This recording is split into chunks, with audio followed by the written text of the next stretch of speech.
Assalamualaikum warahmatullahi wabarakatuh. Kepada semua siswa SMK YPM 1 kelas 2, saya di sini akan menyampaikan tentang materi fikih semester 2 yang punya buku paketan buka halaman 81 sampai 83 tentang masalah bab 2 dalam ajaran Islam berkaitan dengan orang sakit, yaitu masalah banyak mengingat mati dan juga masalah dianjurkan bagi orang yang sakit untuk melaksanakan beberapa hal yang akan saya sampaikan nanti. Yang pertama, dalam Islam kita dianjurkan untuk banyak mengingat mati sebagaimana dalam hadis Bismillahirrahmanirrahim, baginda Nabi Muhammad SAW bersabda, aksiru dzikru hadzimil ladzat ail maut. Aksiru, perbanyaklah, dzikru hadzimil ladzat, untuk menyebut hal-hal yang bisa memutuskan sebuah kenikmatan. Yang dimaksud mati.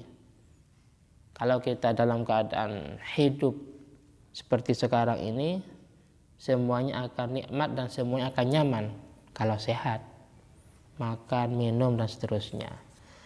Oleh karena itu kita sangat dianjurkan untuk memperbanyak mengingat kematian, baik dengan cara kita ziarah ke makam-makam wali, ziarah ke makam orang tua, ziarah ke makam keluarga, atau menjenguk orang yang sedang sakit, atau dengan cara lainnya.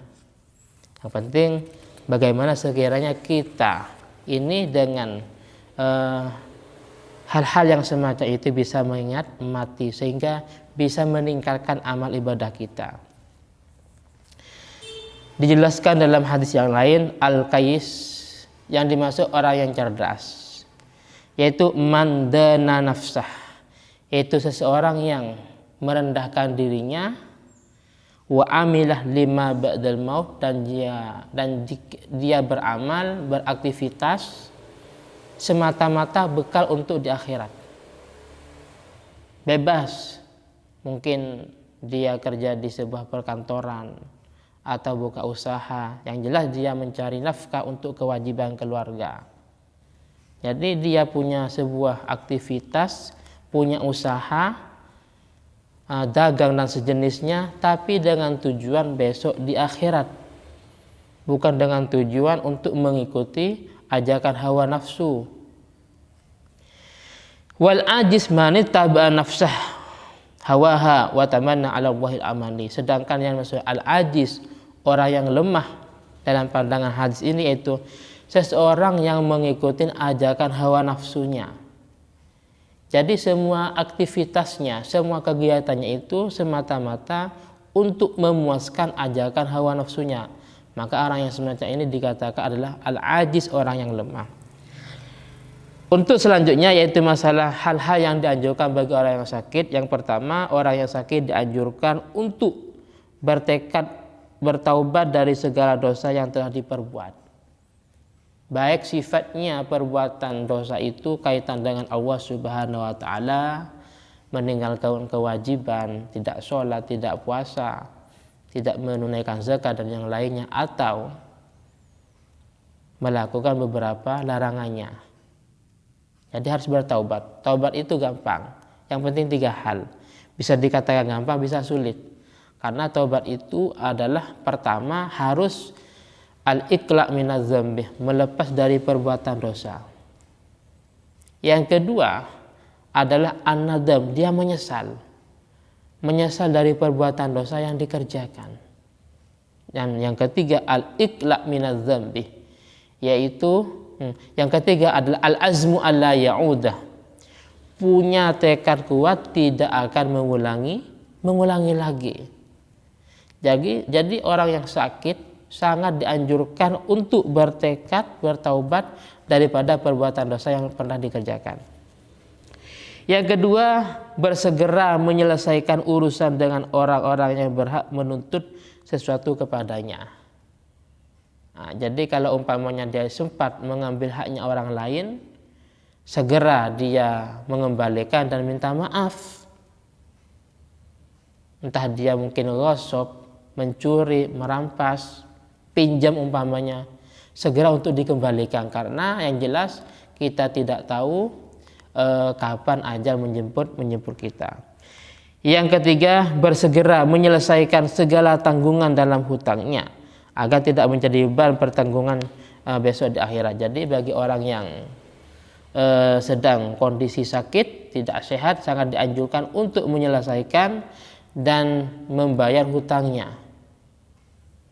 Karena yang jelas sebagaimana yang kita ketahui bahwasanya kadang gara-gara hutang itu seseorang besok hisabnya sangat besar dan masih belum bisa untuk masuk surga gara-gara hutang yang dimilikinya. Toh sekalipun amal ibadahnya seperti apa saja, ini cuma gara-gara hutang, walaupun hutang itu sifatnya sangat kecil. Jadi kalau kaitan dengan hukukul adami, hak adami, itu secepatnya diselesaikan, khususnya bagi orang yang sedang sakit. Selanjutnya, bersegera minta maaf dan memohon kerelaan kepada orang agar orang-orang yang pernah disalahi dalam urusan pergaulan sehari-hari, seperti tadi yang saya jelaskan.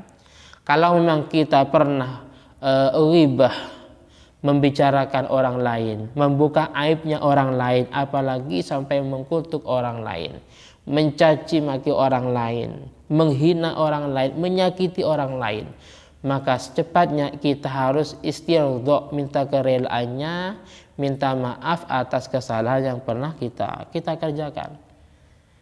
Jadi kita harus terus terang, maaf Pak, sebenarnya minggu yang lalu yang menyebarkan, yang membuka aib jenengan itu adalah saya. Maaf Pak, sebenarnya yang mengadu domba, yang membicarakan aib jenengan kepada orang lain itu adalah saya. Jadi harus minta maaf kepada orang yang pernah disakiti. Makanya besok di akhir itu ada istilah muflis. Muflis itu adalah orang yang bangkrut. Apa artinya? Artinya dia selama waktu hidup di dunia sangat banyak amal baiknya, cuman sayangnya pada waktu di dunia dia sering menyakiti orang lain, menggunjing orang lain. Akhirnya besok di akhirat semua amal baiknya tidak ada. Ternyata amal baiknya orang yang sering menyakiti orang lain ini, amal baiknya dipindah kepada pihak korban, kepada mazlum, orang yang didolimi. Sedangkan amal jeleknya orang yang didolim ini dipindah kepada orang yang berbuat jelek ini atau yang menyakiti. Wah, sangat bahaya. Selanjutnya menyampaikan wasiat tentang harta kekayaan yang dimilikinya. Jadi kalau punya harta harus berwasiat kepada warasah, kepada anaknya. Kalau anaknya 5, semuanya harus mendapat, dan dari masing-masing anak ini tidak boleh melebihi daripada 1/3. Jadi harus berwasiat entah kepada anaknya, besok kalau saya meninggal, tanah ini kamu kelola, atau diwasiatkan untuk fasilitas umum untuk semua umat muslim umpamanya. Besok kalau saya meninggal, tanah itu digunakan untuk pembangunan masjid. Jadi wasiat itu harus dilaksanakan kalau memang wasiat itu sifatnya kebaikan. Tapi sebaliknya kalau wasiat itu sifatnya maksiat, pertama wasiatnya tidak sah dan tidak wajib dilaksanakan. Contohnya, besok kalau saya meninggal, tanah itu digunakan untuk pembangunan gereja umpamanya. Nah, ini wasiat semacam ini enggak sah dan tidak harus dilaksanakan.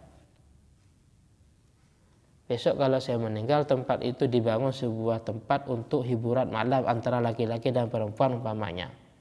Nah, wasiat yang semacam ini tidak sah dan tidak harus dilaksanakan karena sifatnya maksiat. Selanjutnya menghindar dari sikap keluh kesah terhadap musibah yang telah ditimpanya.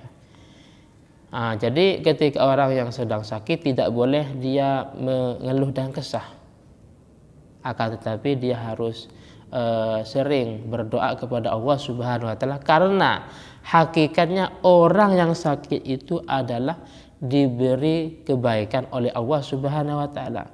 Sebagaimana dalam hadis, man yuridillahu bihi khairan, barang siapa yang oleh Allah Subhanahu wa taala dikehendaki untuk menjadi orang yang baik, maka yusab minhu, maka Allah taala akan memberi ujian, maka Allah taala akan memberi musibah kepada orang itu.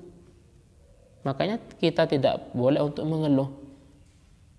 Biarlah hanya Allah Subhanahu wa taala yang tahu bahwa kita ini dalam keadaan sakit dan diberi cobaan.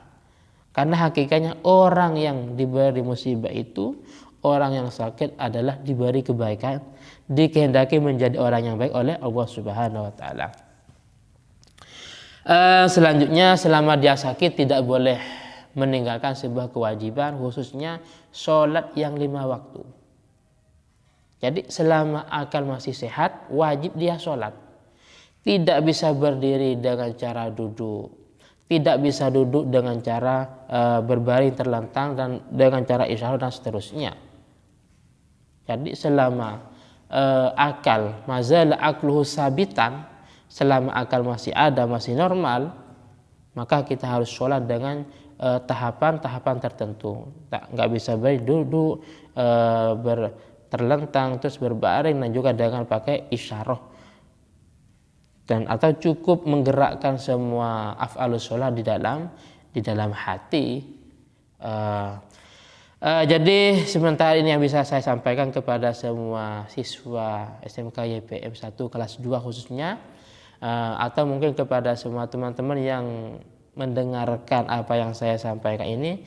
Semoga manfaat dan barokah, dan jika ada kesalahan saya mohon maaf. Akhiran, assalamualaikum warahmatullahi wabarakatuh.